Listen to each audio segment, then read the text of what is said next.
right, welcome everybody to another episode of RiseUrbanNation. I got a special guest in the building, Mr. Luis Martinez, founder of We the Plug.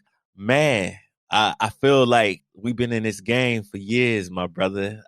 It's good to have you on this platform. Thank you for being here. I want to jump right in. Let's go back to the beginning. Wait, how did we first meet? Tell me that story. I'm always I'm fuzzy fuzzy with with it, it too. but we always get it together. I'm fuzzy with it too. Damn, I want to say if I had to think about it, that I really don't even remember, to be honest with you. It might have been me going to like if I had to make a safe bet, I think it was going to an Urban League meeting. Oh, you know what? I think you're right. At the Urban League I meeting, think I want to say because that. Urban League was trying to get me to help out with some entrepreneurship thing. We had a couple of workshops on it, and then what's dude's name that did the Techstars, the Google startup thing that we both went to? Oh, The other black dude. well, I know his name. I was about to say Marquise, but no, that's not his name. No, not Marquise. Um, I think he moved to ATL because he ain't here no more. nah, he's not. Marcus.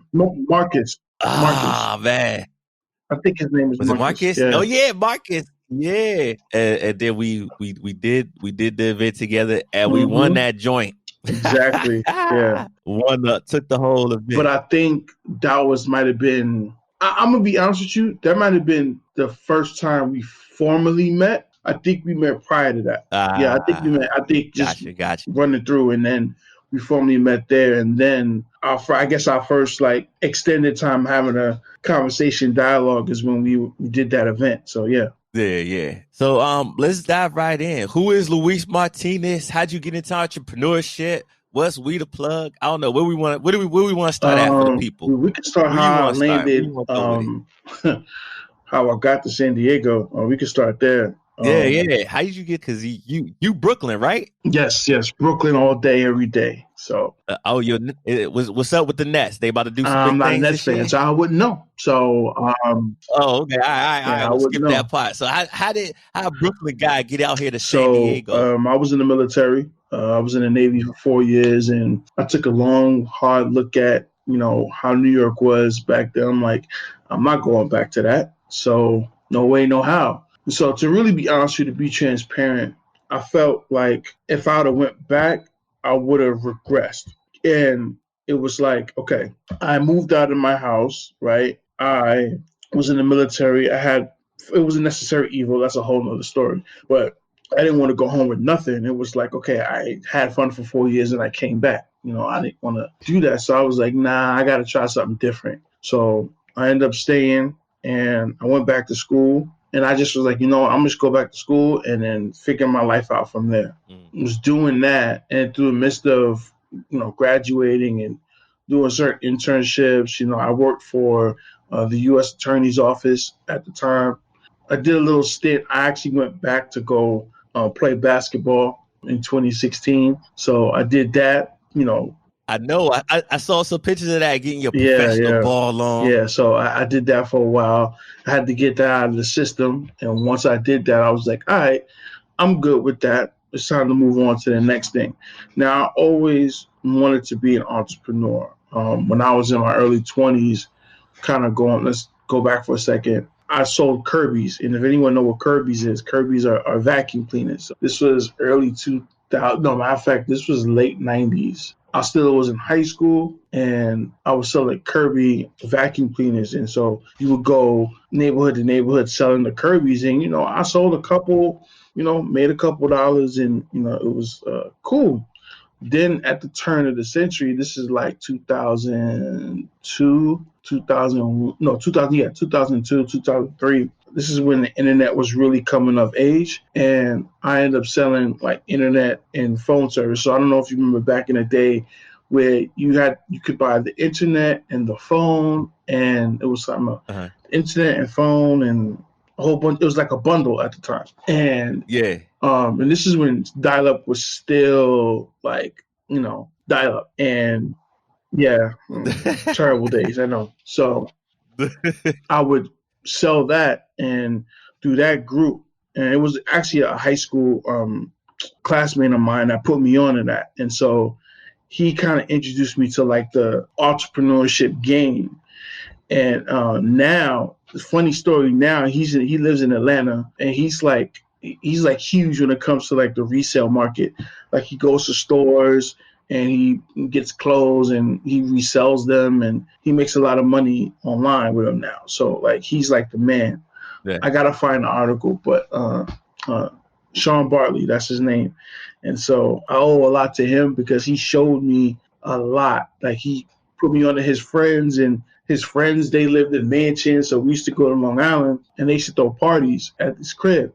And so I'm like, damn, yeah, man. So What? he had the homies that was hustling and grinding and making real money and throwing parties and having fun. Now, granted, they were cornballs, but I mean, I was like, you know what? Let me just take my ego out of it because they're doing something I'm not. Yeah. So let me just try to see what can I learn from them. So that was my early experience with entrepreneurship, and then we went to different places. We went to Connecticut. We went to different places nearby for conferences. So we had to have business attire. We wore suits. It was the whole gamut. So I really got to experience at that time being a true business person. But at the time, I was a basketball player, so I didn't have time. That wasn't my number one focus.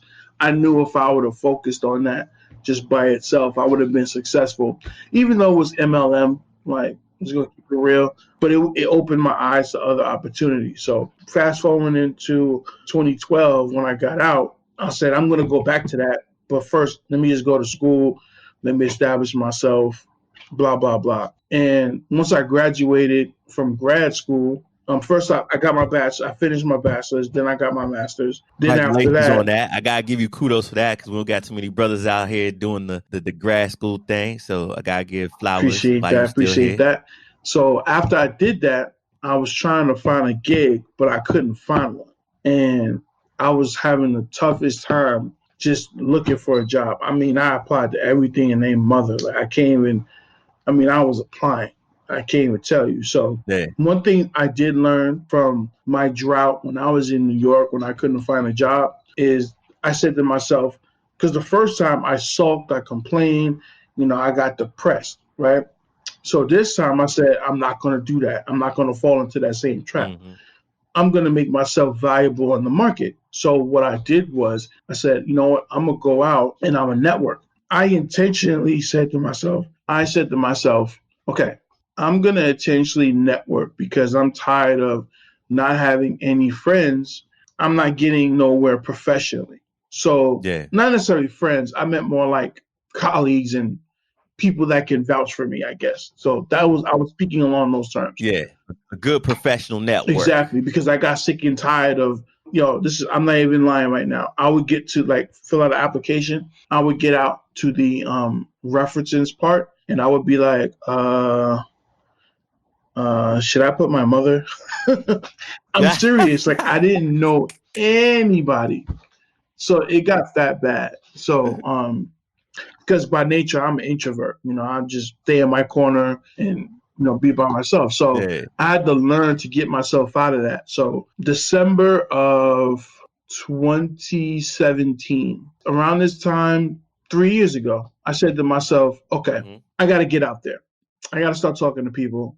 I got to start making professional friends and put myself out there and see what happens. So January came around of 18. The very first event that I went to, it was an event that I'll never forget it. They were teaching people how to become TEDx speakers. And 3 people. So first of all, it was like, if I had to put a number on it, it had to be at least 60 to 70 people in the room. And it was a decent sized room. It wasn't a large room, but it was a decent room.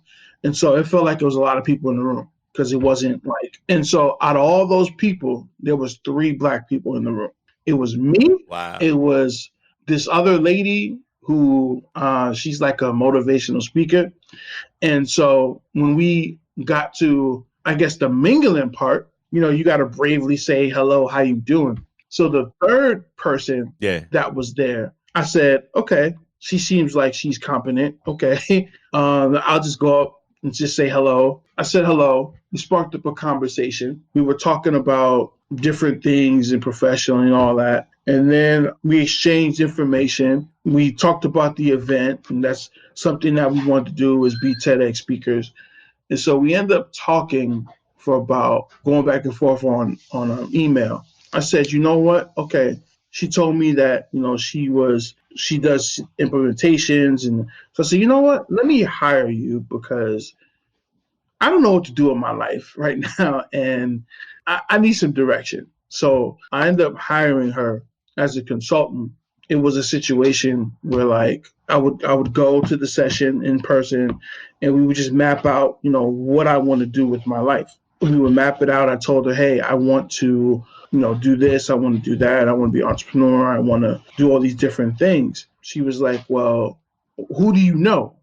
And I said, well, currently, all the people I know is I started to at the same time, I started to assert myself within the startup space. I was just volunteering at events. I wasn't doing anything. The person that helped me get out of that is actually now my business partner, We the Plug. It's funny how life works. Like once you get yourself out there, Oh, yeah, Christian. yeah. So it's Okay. funny how, things work itself out.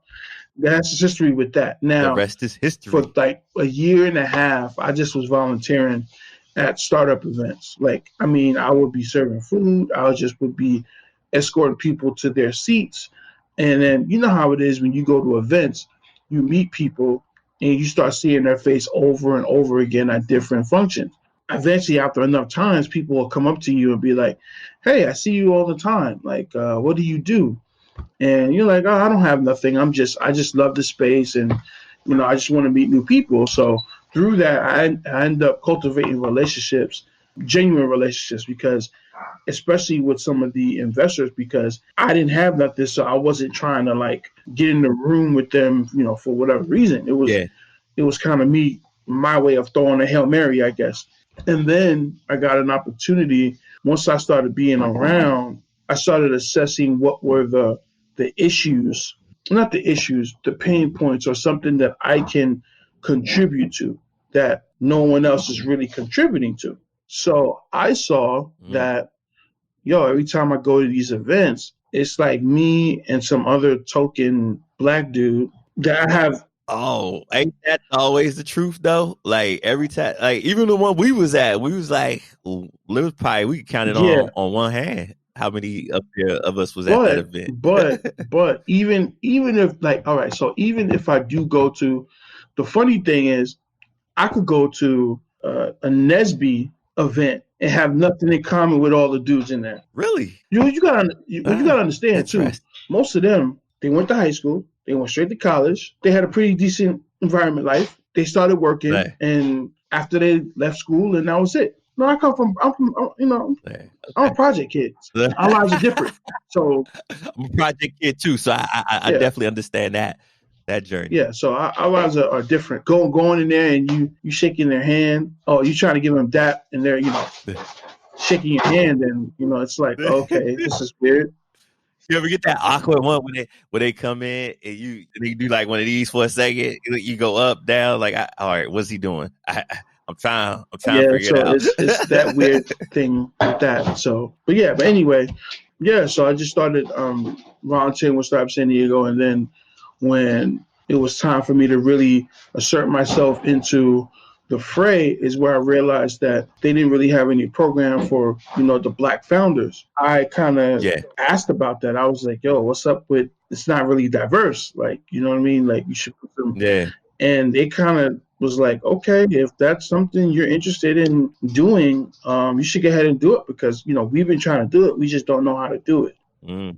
Oh, is that how the one year I went when they did a little bit of a diversity and inclusion section? Was that you? Yeah, that was all me. Because of you? No, that was all me.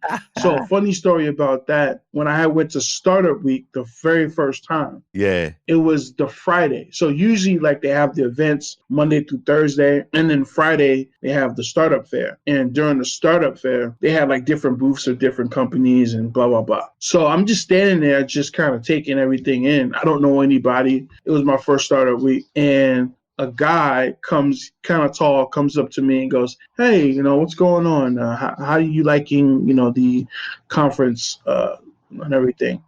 And so I was like, yeah, this is great. The people was great, but where the black people at? Like, I said it just like that. And he kind of gave me like a weird look, like, yo, did he just really say that to me? Like, he was like, yeah, we're trying to get into that, community, but, we don't necessarily know how, you know. Okay, cool. So then I met someone else, and then I was just asking questions, and they were like, well, maybe you should come, to one of our meetings and then, go from there. It's different when you're just volunteering. Like they'll just call out, they'll just have calls for volunteers. And so that's what I've been doing. But then once I got invited to the actual like meetings, because the volunteers don't go to the meetings in the room, that's what happened. I ended up getting in the meetings and then voicing my opinion about the D&I, and then they kind of gave me the keys to that, Nice. and I just took off with that. And then it was a success. People loved it. And we appreciate you for it, because I know I enjoyed it. Was when I first saw it, it was a shock to me, just because after we came off of the startup weekend and seeing the lack of diversity in startup weekend, and we going to startup week, and I remember the startup week before that, there was no talk about diversity, equity, or inclusion. And then all of a sudden it just popped up on the menu. I was like, wait, where did this come from? It was like a nice little treat. Like, oh, there's something new on the menu this year. Yeah, and then the funny thing is, people started jumping on that bandwagon, and then people's careers took off because of it. I mean, at my expense. Unfortunately, but that's a whole nother story I don't even want to get into. I want to jump in because we'll be over here talking the startup weekend story for days. I want to fast forward for a little bit, because I know after doing that and being very active in the San Diego startup space and ecosystem, you took a little trip out to the Bay Area, and then you came back, and then I seen plugs everywhere. Tell me about that. So after that startup week, maybe a couple months later, the startup week was probably in June. And so October of that same year of 2018, I was on the phone with a friend of mine. He asked me specifically, what happened to Startup Grind? And I was like, yo, I don't know. Like, I'm going to find out. San Diego ecosystem, the startup ecosystem, they have a Slack channel. And so I went to go ask around. I ended up finding the person that had it.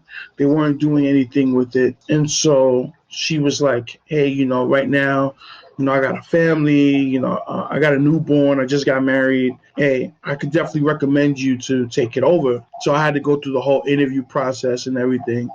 And it was a little crazy for something of this magnitude, but nevertheless, I ended up becoming director for Startup Grind San Diego. And so with that, you get to go to Silicon Valley once a year for a global conference. And not only do you partake in the conference, but you also are you go to the director summit.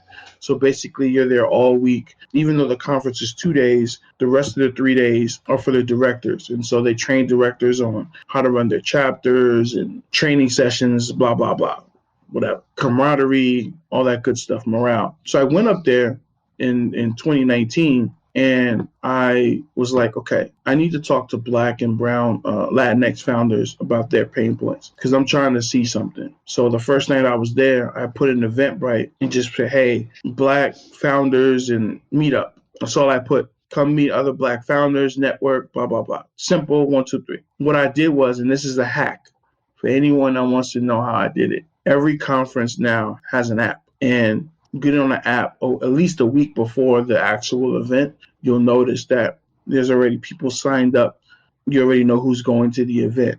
So all I did was message them in the app, send them the link and say, hey, Black Founders Meetup. I did that all night. I think I sent it to everyone that was there. I only expected about 5 to 7 people to show up just because of the numbers, and 80 people showed up, and I was surprised. Wow. It was a crazy night. We ended up talking about a whole bunch of stuff. And through the premise of that, what I did was I took everyone's email after that, created a Slack channel on my own with the group. And within 2 weeks of that Slack channel being created, a founder in DC got accepted into an accelerator program in their area because they met the program director on the Slack channel. Once I saw that, then it was like, oh, the green light went off. I came back to San Diego. People, when I put it on Facebook, people were like, whatever you have, I want to be a part of it. You don't even know what I have. And at the time, I didn't have anything. All I did was bring people in the room together. That's all I did. And I came back to Christiana, was like, yo, I got something. I don't know what it is yet, but I got something. And from that, We the Plug was born. Wow, 70 people had showed up to this event. Well, actually, it was 80 people. And so when they showed up, it was like a powerful moment, because I honestly did not expect for them to come through like that. Like, they came through. And just for conversation's sake, we did it again in just past February, and we had 140 people. So it was that out here or in the Bay? No, it was in the Bay. So this is right before the shutdown. We did that. So crazy. So it was madness. But so we did it, and I was out there. So the night before, Shan was with me. And she asked, so that day, I'm sorry. So we went to lunch that day, and she asked me, she said, yo, how many people you think gonna show up? And I said, maybe 7, 10, 5 people. Like, I kept my expectations low. Like, I'd have been happy if 5 people showed up, and all those people showed up. So it was dope. I hope you had a large enough space for all these people. No, we didn't. We were crammed into a coffee shop, and it was crazy. I couldn't afford a space. Shut the coffee shop down. Hey, I couldn't afford a space to rent and all, be all pretty. So hey, you gotta do what you gotta do. So. But I got everyone's email from that event, created a Slack channel. And so from that Slack channel, 2 weeks after that, a woman in DC ended up getting accepted into an accelerator program because she met the program director on the Slack channel. Nice. So after that, I went back to Christiana and was like, yo, I got something. This is the part where she still was my consultant. So I went back and was like, yo, I got something. I don't know what it is, but I got it. Like, it's and so we worked through that, and then that's how We the Plug was born. I came up with the name, why I came up with the name. As you can see, this is the logo we came up with. Very simple, nothing, fancy. But yeah, and then we just kind of went from there. Low key, when you put the We the Plug out there, I was thinking about doing a We the Plug, like not We the Plug, but like something around plugs and jobs for something that I was marinating on. I think you told me that. Yeah, I was like, dang, because at the time, that's what I was doing, all of my career stuff. It connected people to careers, but connected careers was already set up. So I was like, I need to do something around plugs, since I was the connected careers. Now I'm the plug, so I need to go out there and plug people into jobs. But I like this even better because we talk about entrepreneurship now, ownership. So I'm glad you took off with it before I did.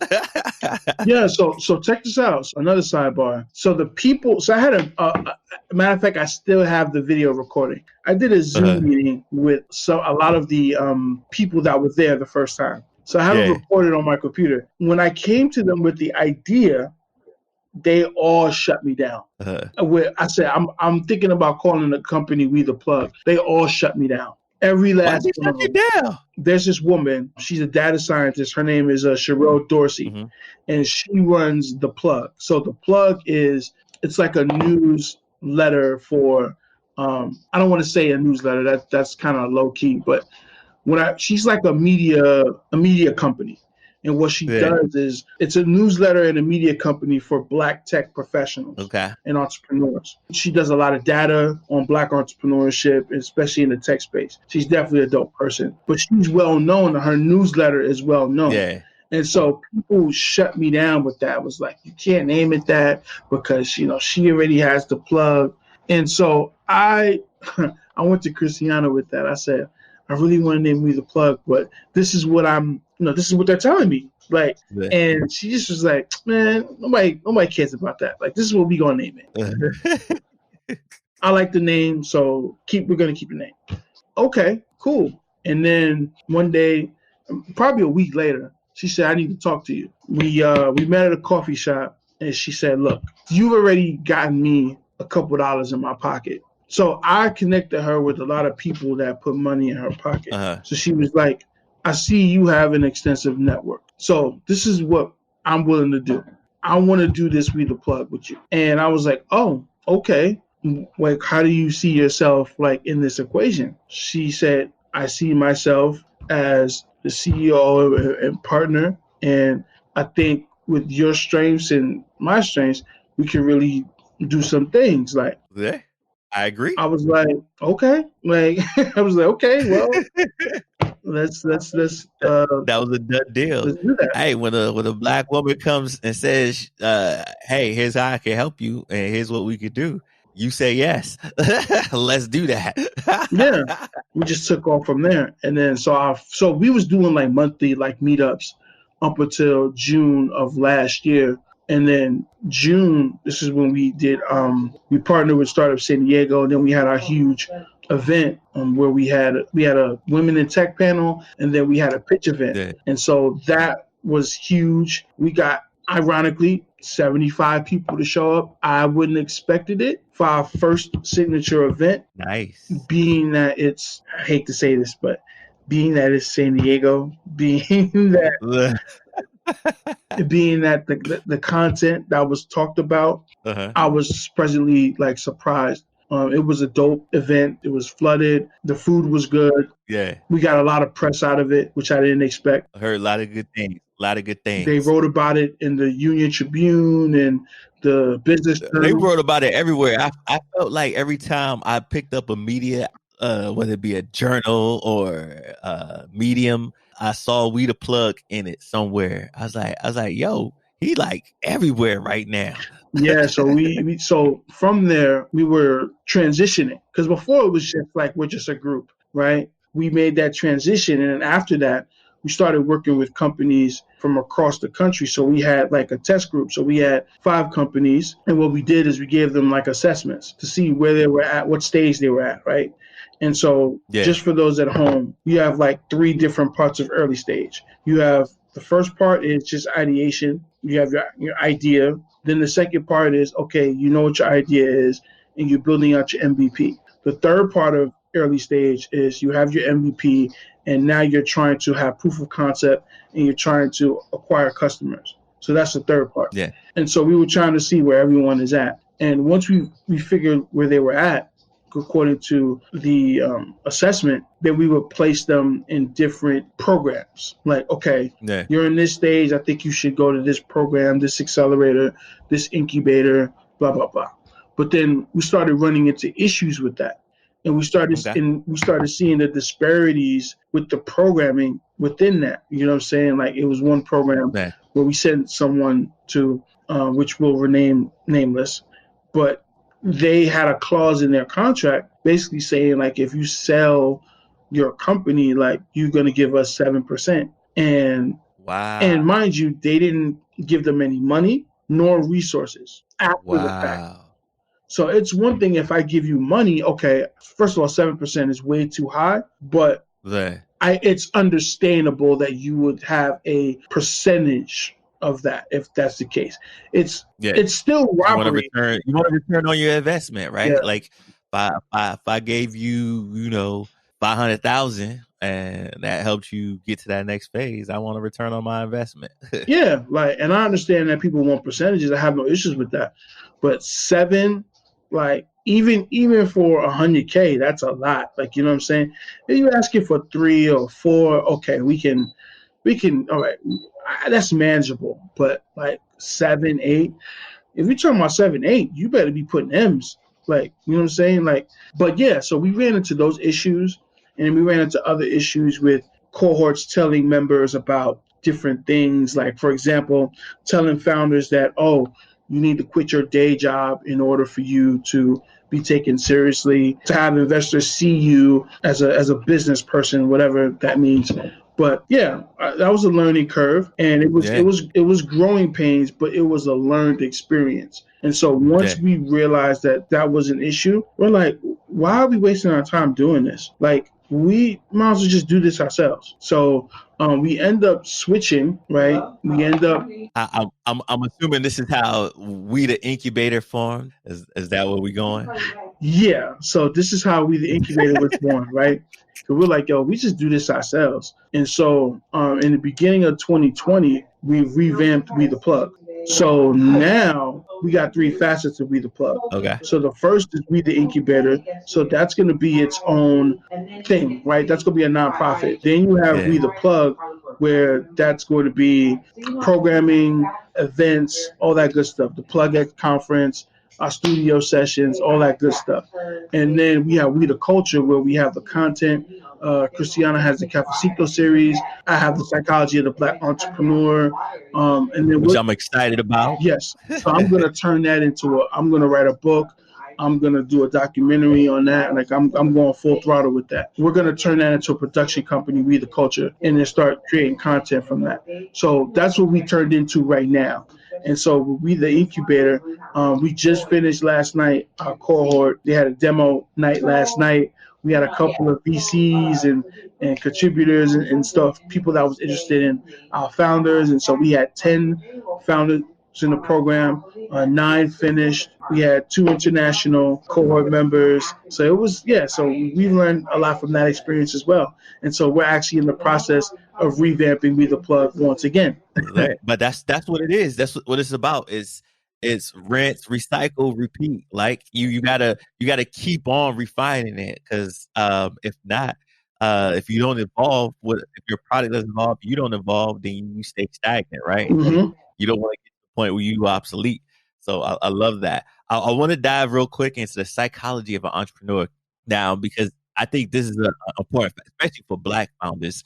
So what would you say as a Black founder? What's some of the things psychologically that you had to deal with or had to overcome to be able to kind of focus and hone in on being the greatest version of yourself while building this business and building this company and just going out there, not only facing the challenges of being an entrepreneur, those that come with the territory, right? But being a Black entrepreneur, there's some extra sauce on it, right? What do you say some of the biggest things that you yourself or other founders you see run into as Black founders? So as being a Black founder, you're not going to get the sympathy card from me, right?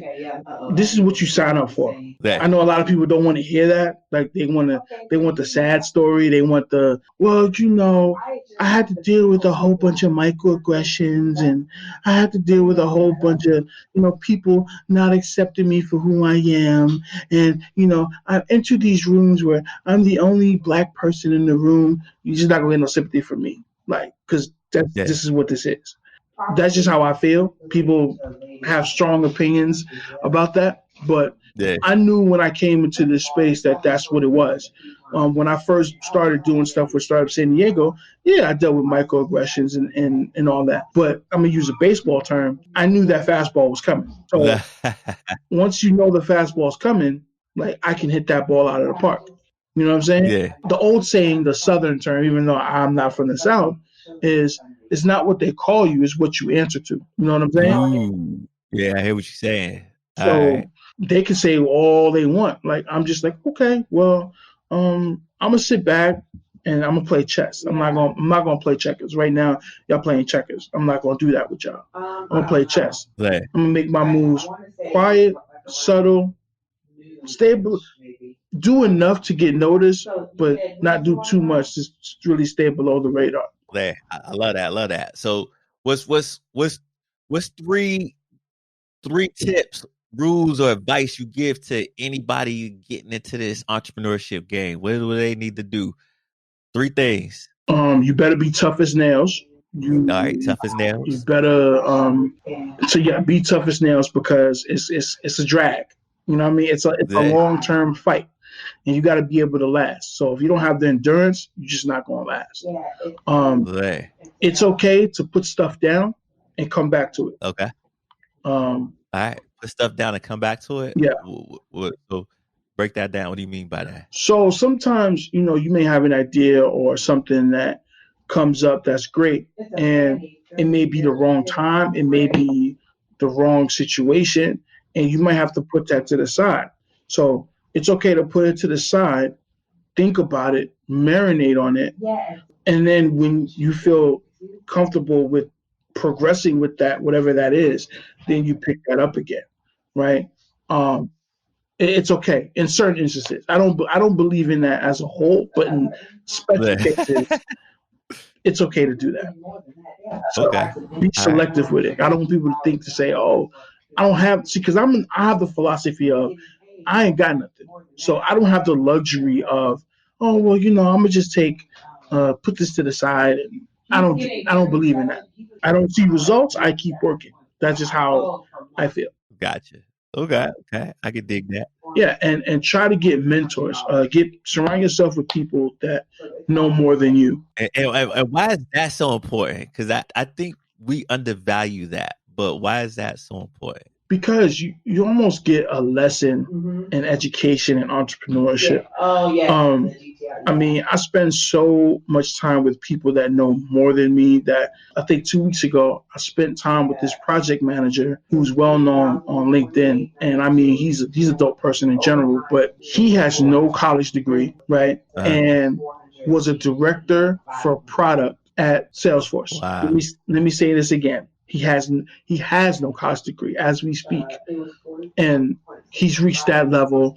He just now transitioned out of Salesforce, has a role with Twitter, doing similar things. I mean, I'm like, wait a minute, he got that far with no degree. Think about There. that. So I'm like, yo, I need to know what he's doing There. for sure. And so having mentors like that, helps a lot. Having people who, create courses and make, hundreds of thousands of dollars. Like I need to know what you're doing, right? I need to be around these individuals because they know things that I don't know. That's how I get better as a person, as an entrepreneur, and put things in my toolbox. Absolutely. Yeah. Absolutely. So important. I mean, I know I wouldn't be where I'm at today without mentorship. You as well. And then look, your mentor became your COO, at least one of them, right? Mm-hmm.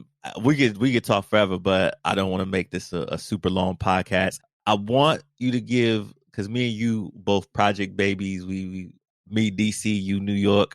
We come from situations where we don't have much. Some boys be wilding out, and we became successful. What do you say to the little boys and girls that in the same situation that we was back in the day, who are looking at us or may stumble across this podcast, or that person who's stuck in a 9-to-5 job that come from where we come from? What words of advice, wisdom you give them from that helped you get to where you're at today? This is going to sound counterproductive, but it's something that I wish I knew when I first started.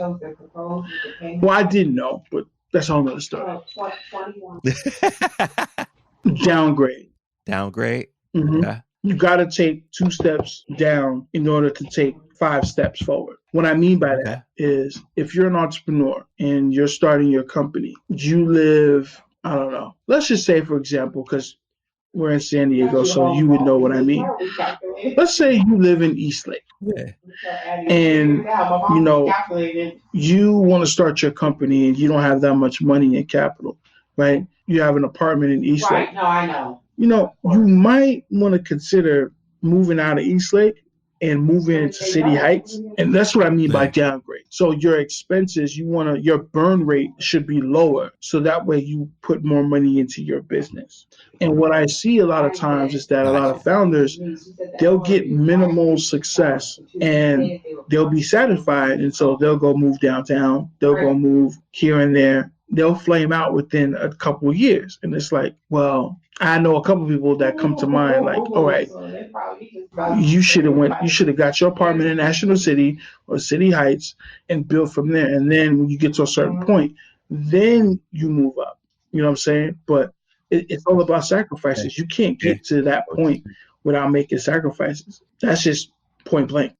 It's like, how bad do you believe in the dream? How bad do you want it? What are you willing to sacrifice? Because all of the greats sacrifice something. You looking at like Kobe, the time he sacrificed with family to be as great as he was, right? Or sacrifice sleep. There's some sacrifice in seeing your ultimate vision and dream come true. So I like that. Luis Martinez, this has been a pleasure. My brother, my friend, my co-founder, everything that I could think of. I'm so grateful to have you on this podcast in my life. What can the people expect next from We the Plug? Where can they find you? Go ahead and Oh drop all yeah, that we got info. our we're about to revamp our membership, so that's definitely gonna be popping. We're talking to companies right now, so the founders they're gonna get all the discounts. They're gonna get a lot of surprises when it comes to their membership. Excuse me, their membership. Wait. Can some of my listeners get the discount? Can we get Yeah, the man, We the just Plug discount? go on. We'll talk offline. I won't put. I know I put you on the spot. We'll But talk but offline. yeah, man. So that's coming. We got a conference coming up in 2021, and other events, and so we got a cohort 2. Yeah, I'm actually gonna write an article that's probably gonna come out on Monday about cohort 1 and why we have the cohort in the first place. Okay. So yeah, man. And then Be the Plug is taking off. So. Take it off. Y'all heard it. We might even, hey, listeners, y'all stay tuned. We might even get the We the Plug discount. Oh, so y'all might see that drop. Wait a minute. I forgot to mention this. We also got a merch store. So you can go to We the Plug merch store, buy your sweat. So I can get this man, you wonderful can buy hoodie you got on hoodies. right We got now. the mask with our logo. We got blankets. We got phone cases. We got everything, man. So go to our merch store and pick up some stuff. All right, for all of y'all wanting to support Buy Black, there you go. The merch store is up too. So thank you again, my brother. That's been another episode of RiseUrbanNation. Luis Martinez, We the Yes, Plug, sir. and we out.